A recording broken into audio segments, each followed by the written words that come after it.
welcome to Unimonks. My name is Hibanaz and I'm your sociology educator. हम लोग अपना last year का paper sociology CUET UG 2022 को क्या कर रहे थे, एनालाइज कर रहे थे, सॉल्व कर रहे थे। तो मैंने आपको बताया था इस पेपर को हम दो पार्ट में डिस्कस करेंगे, दो पार्ट में मैं आपको आंसर्स बताऊंगी। मैंने आपको बताया था पार्ट ए इंडियन सोसाइटी के कौन से चैप्टर से कौन सा क्वेश्चन पूछा गया था और टोटल कितने क्वेश्चंस पूछे गए थे। आज पार्ट 2 में हम बात करने वाले हैं अपने part B second book social change and development की, कि हमारे 5-6 चैप्टर्स में से हमसे कितने क्वेश्चंस पूछे गए थे, ठीक है, और कौन से चैप्टर से कौन सा क्वेश्चन नंबर पूछा गया था। इतना चलो अब जल्दी से हम सॉल्व करते हैं। हमने पार्ट 1 में अपना जो क्वेश्चन पेपर सॉल्व करा था वो 1 to 25 कर दिया था। आज हम 26 से अपना देखेंगे कि हमारा कौन सा क्वेश्चन हमसे पूछा जा रहा है। 25 तक हम सॉल्व कर चुके थे, ठीक। 26 क्वेश्चन नंबर देखिए हमसे क्या पूछा जा रहा है। Question number 26, pick the correct statement about the national planning committee. ये सब हमने पढ़ा है इन डिटेल, हमने जितने भी चैप्टर्स हैं वो सब कवर कर लिए हैं। अब यहाँ पर अब मैं आपको इन डिटेल नहीं बताऊंगी, डिटेल में फिर जाएंगे तो ये जो लेक्चर है वो 1 से 1.5 घंटे में चला जाएगा। अभी हमें सिर्फ किस चीज़ से मतलब होना चाहिए, हमारे पास जितने भी क्वेश्चंस हैं PYQs हैं उनके आंसर हमें मिलने चाहिए, क्योंकि हम सब जानते हैं 21 में से डेट आ चुके हैं, एग्जाम शुरू होने वाले हैं। अब कोई पोस्टपोन नहीं करेगा, ये क्लियरिटी हो चुकी है कि एग्जाम पोस्टपोन नहीं होगा। तो सोशियोलॉजी का भी डेट नहीं आया है, लेकिन आपके पास 5-6 दिन अभी हैं कि आप अपनी तैयारी प्रिपरेशन कर सकते हो। तो अभी हमें ज़्यादा से ज़्यादा मतलब सिर्फ अपने आंसर्स से होना चाहिए कि कौन से सवाल का कौन सा आंसर था। तो जल्दी से देखो, नेशनल प्लानिंग कमेटी के कुछ स्टेटमेंट्स दिए हैं कि कौन सा आंसर हमारा होना चाहिए। Setup by Indian national Congress through Committee was set up in 1939. Committee could not make a headway as World War. Jawaharlal Nehru was the chairman. True. The arrest of its chairman in 1931 hindered its working. तो हमारे combination कौन सा होना चाहिए, A, D और E, A, D और E, तो answer होगा हमारा 2। आगे देखिए क्वेश्चन नंबर 27 में हमसे क्या पूछा जा रहा है। Colonial government use unfair means to hire and forcibly keep plantation industry in Assam. ये भी हमने चैप्टर 2 स्ट्रक्चरल चेंज पढ़ा था, उसमें हमने देखा था कि कैसे लेबर को फोर्सली ले जाते हैं और हायर करते हैं। क्यों करते हैं, क्योंकि असम का जो क्लाइमेट था वो अनहेल्दी था, अनइनहैबिटेड था। तो आंसर हमारा होगा 3, यानी आंसर है हमारा C, ठीक है। चलिए आगे देखिए question number 28, online puja services can be understood as an example of. इसमें क्या क्या होगा ऑनलाइन पूजा का। अभी हम लोग क्या करते हैं, ऑनलाइन शॉपिंग कर रहे हैं, तो हमने ऑनलाइन पूजा भी करना शुरू कर दिया। तो इसमें से क्या प्रमोट कर रहा है, मॉडर्नाइजेशन। मॉडर्नाइजेशन की वजह से, मॉडर्नाइजेशन का क्या प्रोसेस होता है कि हम अपने ट्रेडिशनल रूट्स के साथ भी चलते हैं और मॉडर्निटी को अडॉप्ट करना भी शुरू कर देते हैं। तो पूजा हमारा चल रहा है ट्रेडिशनल और ऑनलाइन इसमें ऐड कर दिया तो मॉडर्निटी भी आ गई। तो क्या रिप्रेजेंट कर रहा है, मॉडर्नाइजेशन को रिप्रेजेंट कर रहा है। आगे देखिए क्वेश्चन नंबर 29 में हमसे क्या पूछा जा रहा है। According to sociologist Satish Sabharwal, इन्होंने 3 इम्पैक्ट की बात करी है। वो 3 इम्पैक्ट कौन से थे, एक इनका था मोड ऑफ कम्युनिकेशन, सेकेंड था नेचर ऑफ आइडियाज और थर्ड था फॉर्म्स ऑफ ऑर्गेनाइजेशन। अगर हमें कॉम्बिनेशन बनाना है तो हमारा B, D और E, तो कौन सा, देखो हमारे ऑप्शन में दिया हुआ है B, D, E। कॉम्बिनेशन देखिए B, D, E, हमारा आंसर इज 3, ठीक है। क्वेश्चन नंबर 30 देखिए, विच of the following is not a characteristic of European town in a south Asian colonial cities. तो जब साउथ एशियन कॉलोनियल सिटीज की बात आ रही थी तो बहुत बड़े बंगलोज की बात करी गई थी। तो spacious bungalows and elegant apartment houses, well planned streets, trees on both sides of the streets, ये सब थे, ये नहीं था। तो आंसर हमारा कौन सा है, 4, यानी D4, ठीक है। आगे देखिए क्वेश्चन नेक्स्ट 31, हमसे क्या पूछा जा रहा है। Constitution of India was developed by, किसने डेवलप करा था हमारे कॉन्स्टिट्यूशन को, तो कॉन्स्टिट्यूशन असेंबली ने। आंसर हमारा क्या होगा, बी होगा, और इसमें ऑप्शन में 2 दिया हुआ है, ठीक है, कॉन्स्टिट्यूएंट असेंबली। क्वेश्चन नंबर 32 देखिए, what is the form of government in which the members of a group और कम्युनिटी पार्टिसिपेट कलेक्टिवली। ये भी हमने जब डेमोक्रेसी का चैप्टर पढ़ा था तो उसमें हमने देखा था, एक रिप्रेजेंटेटिव होता है और एक डायरेक्ट पार्टिसिपेटरी हमने देखा था। पार्टिसिपेटरी डेमोक्रेसी में क्या होता है, कलेक्टिव डिसीजन मेकिंग होता है। जो छोटे छोटे ऑर्गेनाइजेशन और एसोसिएशन होते हैं वो अपने डिसीजंस को अपने जो भी मेंबर्स होते हैं उनके साथ लेकर चलते हैं, डिक्टेटरशिप नहीं दिखाते हैं। तो आंसर इज ए। आगे देखिए क्वेश्चन नंबर हमारा 33। क्वेश्चन नंबर 33 में हमसे क्या पूछा है, choose the incorrect statement on impact of globalization. देखो मैं आपको ये भी बताना चाहती हूँ कि हमें कॉन्सेप्ट्स पता होने चाहिए, क्लियरिटी होनी चाहिए, फिर हमें ये भी पता होना चाहिए कौन सा कॉन्सेप्ट किसने दिया था, कौन सा एक्ट किस ईयर में आया था। ये बहुत फैक्चुअल डेटा है, हमें याद करने की चीज़ें हैं, लेकिन इस क्वेश्चन पेपर में जब मैंने देखा है तो इसमें हमें इन डिटेल्ड कॉन्सेप्ट की क्लियरिटी होनी चाहिए, क्योंकि कॉम्बिनेशंस बहुत दे रहे हैं बनाकर क्वेश्चंस में कि बताइए identify the correct statement, identify the incorrect statement, इसमें से कौन सा है कौन सा नहीं है, तो वो सब हमें पता होना चाहिए। और वो सब कैसे पता होगा, जब हमें क्लियरिटी होगी कॉन्सेप्ट की। अभी बहुत ज़्यादा टाइम नहीं है कि फिर से एनसीईआरटी खोलोगे, जो भी शॉर्ट नोट्स बनाए थे वो ले लो, पीवाईक्यूज ले लो, एमसीक्यूज जितने मिल रहे हैं वो सॉल्व करो, वहां से अच्छे से कर पाओगे प्रैक्टिस, ठीक। तो देखो क्वेश्चन में इन क्या पूछ रहे हैं, इनकरेक्ट स्टेटमेंट पूछ रहे हैं, ग्लोबलाइजेशन की वजह से क्या हुआ था। तो जल्दी से पढ़ो कौन कौन से स्टेटमेंट्स हमें दिए हुए हैं। Globalization decrease the job insecurity, ये नहीं था, और ग्लोबलाइजेशन बिकम अ थ्रेट, ठीक। तो ये दोनों निकाल दो, बी डी ई हमारे ऑप्शन में होना चाहिए। तो आगे देखो बी डी ई का कोई कॉम्बिनेशन दिया है या बी डी ई है हमारे पास, तो कौन सा नहीं होना चाहिए, ए और सी। तो ए और सी दिया है हमारे कॉम्बिनेशन में, ए और सी, तो आंसर इज 4, ठीक है, आंसर हमारा 4 होगा। क्वेश्चन नंबर 34 देखिए, an economy in which much of the workforce is involve in designing. यहाँ पे बोल रहे हैं कि जो वर्कफोर्स है वो डिजाइनिंग में होता है, डेवलपमेंट टेक्नोलॉजी में होता है, मार्केटिंग में होता है, तो इसमें से कौन सा फील्ड होगा, नॉलेज इकोनॉमी। हमने लेक्चर्स में भी पढ़ा था, आईटी सेक्टर वालों का नॉलेज इकोनॉमी होता है। यहाँ पे फिजिकल अपीयरेंस नहीं बल्कि मेंटल अपीयरेंस की जरूरत पड़ती है। आगे देखिए question number 35, the characteristic feature of a formal sector. Formal sector ये इंडस्ट्रियल जो हमारा चैप्टर था इंडस्ट्रियल सोसाइटी, वहां से पूछा गया है। फॉर्मल सेक्टर्स के क्या क्या फीचर्स होते हैं इसमें से जल्दी से देखो। सबसे पहले एम्प्लॉय 10 और more people through out the year. Formal sector में जो पॉपुलेशन होती है बहुत लिमिटेड होती है, कम होती है। उसके बाद एम्प्लॉयज गेट मेडिकल बेनिफिट्स। उसके बाद employees are not insured safe working condition, ऐसा कुछ नहीं होता। ये जो माइंस होते हैं, स्मॉल इंडस्ट्रीज होते हैं, वहां पे वर्कर्स का ख्याल नहीं रखा जाता, फॉर्मल में तो रखा जाता है। और next, the organization has fixed working hours. तो देखो हमारा आंसर कौन सा हो सकता है। आगे देखिए जो हमसे ऑप्शंस दिए गए हैं 35 के, तो कॉम्बिनेशन, और लास्ट में हमारा क्या दिया है, employee get salary raise if the employee likes you. तो कॉम्बिनेशन कौन सा बनता है हमारा, जल्दी से देखो। एक तो ये नहीं होता, वर्किंग कंडीशन वाला पार्ट नहीं होगा, ठीक है, और मेडिकल फैसिलिटीज। तो हमारा कौन सा बन रहा है, ए डी ई। देखो जल्दी से, ए डी ई है हमारा कोई, सॉरी ए डी ई नहीं, ए बी डी, ठीक। ए है हमारा कि लिमिटेड लोग होते हैं, बी में मेडिकल बेनिफिट्स मिलते हैं, और डी जो है वर्किंग आवर्स उनके फिक्स्ड होते हैं। इतना हो गया। क्वेश्चन नंबर 36 देखिए, startup India scheme and move in India are program किस पर बेस करते हैं, ये किसकी बात करते हैं। स्टार्टअप में हमारा क्या होता है, स्मॉल बिजनेस खोल रहे हैं लोग अपने अपने, है ना, स्टार्टअप बिजनेस कर रहे हैं। और मूव इन इंडिया भी डेवलपमेंट और ग्रोथ की बात कर रहा है, तो एम्प्लॉयमेंट होगा और सेल्फ एम्प्लॉयमेंट होगा, ठीक। आगे देखिए, आगे क्वेश्चन नंबर 37 में हमसे क्या पूछा जा रहा है, convergence thesis has been put forward by. ये किसका कॉन्सेप्ट है, कन्वर्जेंस थियरी या कन्वर्जेंस थीसिस। तो ये हमारे क्लार्क कर्क का है, ठीक। इमाइल दुर्खाइम के हमने रूल्स ऑफ सोशियोलॉजिकल मेथड्स पढ़े थे, डिवीजन ऑफ लेबर पढ़ा था, सुसाइड पढ़ा था, मैक्स वेबर का हमने स्टेटस सिंबल पढ़ा था, जेएस मिल का एक बुक दिया था ऑन लिबर्टी, वो पढ़ा था। तो जो कन्वर्जेंस थीसिस है वो क्लार्क कर्क का है, ठीक। आगे देखिए, क्वेश्चन नंबर 38 में हमसे क्या पूछा जा रहा है, India follows a mixed economy policy.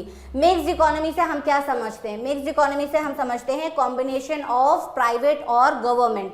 ठीक, तो प्राइवेट और गवर्नमेंट के लिए कौन सा स्टेटमेंट है, some economic sectors are reserve for government while others are open to the private sector। तो ये statement is correct for our answer. ठीक, आगे देखिए क्वेश्चन नंबर 38 में हमसे क्या कहा जा रहा है, 38 तो सॉल्व कर लिया। Question number 39, in modern India there is a great equality at least in some spheres, for example caste distinction do not matter anymore trains.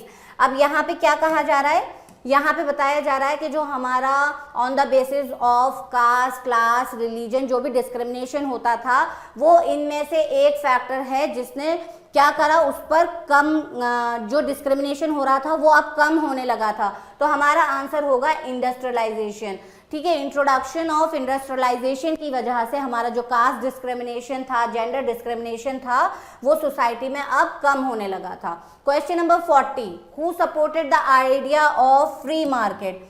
ये हमने market as a social institution पढ़ा था, तो उसमें हमने पढ़ा था एडम स्मिथ। एडम स्मिथ ने बुक लिखा है वेल्थ ऑफ द नेशन, उसमें उसने 2 से 3 कॉन्सेप्ट की बात करी थी, सेल्फ इंटरेस्ट की बात करी थी, द इनविजिबल हैंड की बात करी थी, जिसमें हमारा फ्री मार्केट को, लेसेस फेयर को उसने डिस्कस करा था। ठीक है, आगे देखिए, आगे क्वेश्चन हमसे क्या पूछ रहे हैं, क्वेश्चन नंबर 41 देखना है हमें।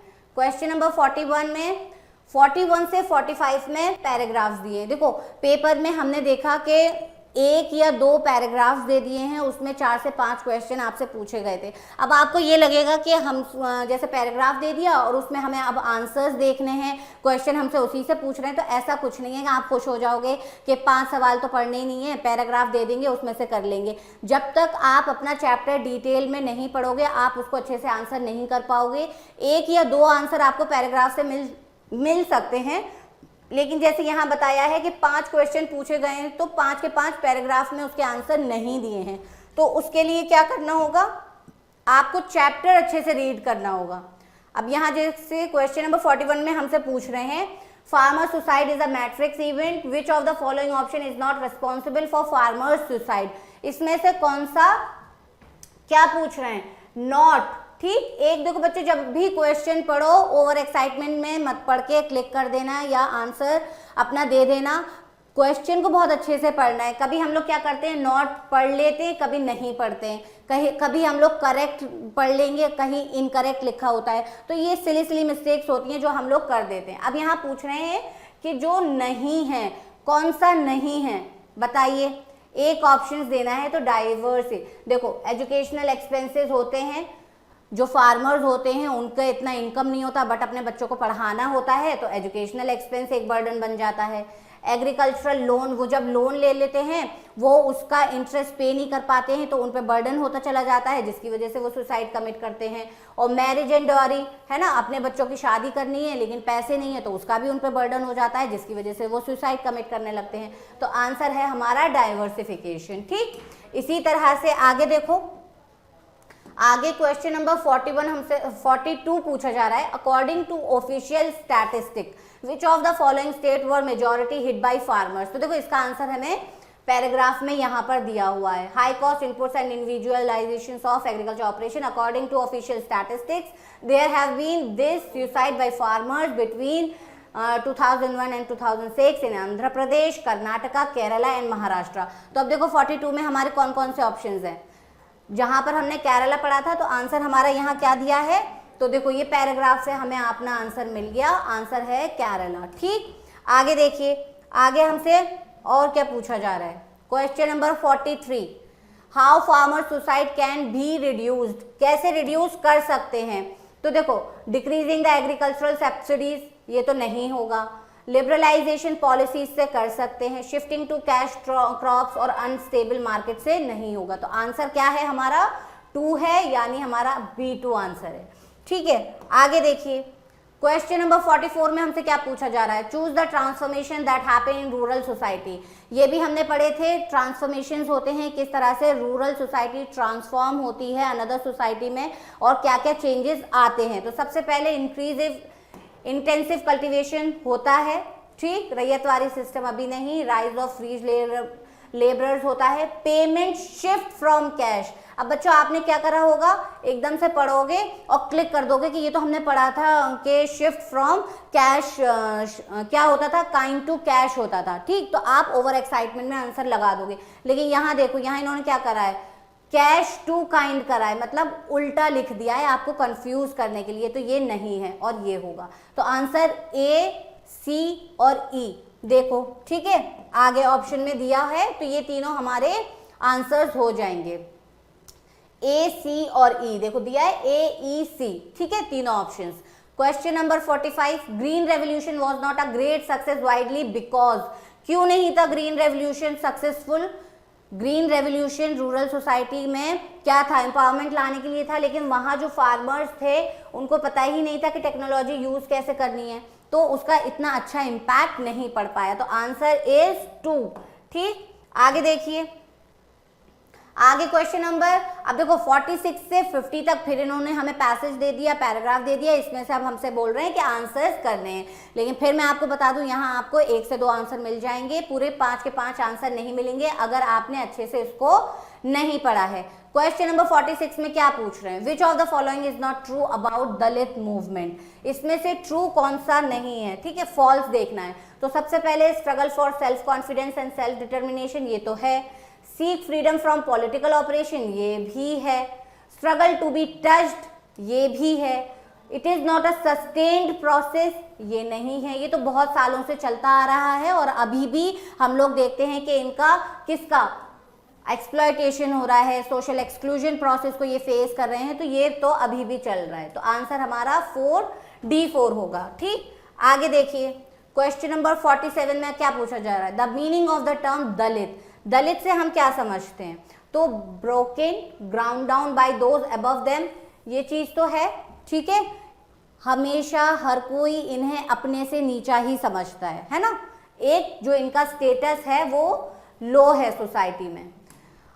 Aboriginal people of territory, religious minority, poor people, ये बेसिक फीचर्स हैं, बट मेन अगर डिफाइन इन लोगों को करा जाएगा तो इससे। तो आंसर हमारा 1 यानी A1, ठीक। आगे देखिए, क्वेश्चन नंबर 48।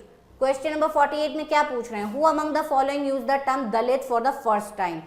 अब जैसे कि शूद्रास थे, अनटचेबल्स थे, इनको हरिजन्स बोलना शुरू करा। हरिजन्स जो टर्म था वो किसने पॉपुलराइज करा, महात्मा गांधी ने करा। वहीं अब दलित किसने पॉपुलराइज करा, गांधीयन फॉलोअर्स ने, Harijan, Nehruvian, Buddhist, the followers of Baba Saheb Ambedkar, the new Buddhist activist. तो हमारा आंसर होगा डी, ठीक है, ये आंसर होगा हमारा। जब आपसे पूछा जाएगा कि किसने इस टर्म को यूज करा या पॉपुलराइज करा, तो आपको आंसर ये देना है, बाबा साहेब अम्बेडकर फॉलोअर्स और न्यू बुद्धिस्ट, ठीक। क्वेश्चन नंबर 49 देखिए, which among these not the characteristic of Dalit movement.